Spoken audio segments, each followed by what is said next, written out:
U noćašnjim masovnim vazdušnim napadima ruskih snaga na Ukrajinu eksplozije su potresale i glavni grad Kijev i druge gradove, a susedna Poljska je zbog napada širom te zemlje rano jutros aktivirala svoje vazduhoplovne snage. Ruski raketni napad ciljao je elektroenergetsku infrastrukturu širom Ukrajine, što je dovelo do preventivnih prekida u snabdevanju, objavio je ministar energetike German Galuščenko, prenosi Reuters. Eksplozije su se čule u gradu Zaporožju na jugoistoku Ukrajine i u Crnomorskoj luci Odesa, a ukrajinske vazduhoplovne snage izdale su upozorenje na vazdušne udare za celu teritoriju zemlje.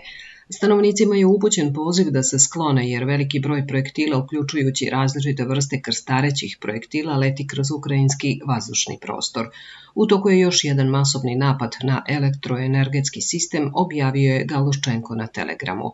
Poljska je zbog ruskog napada širom Ukrajine rano jutros aktivirala svoje vazduhoplovne snage. Zbog masovnog napada Ruske federacije krstarećim projektilima, balističkim projektilima i bespilotnim letelicama na objekte koji se nalaze između ostalog i u zapadnoj Ukrajini, poljski i saveznički ratni avioni započeli su dejstva u našem vazdušnom prostoru, saopšteno je jutros na platformi X iz komandnog centra poljske vojske.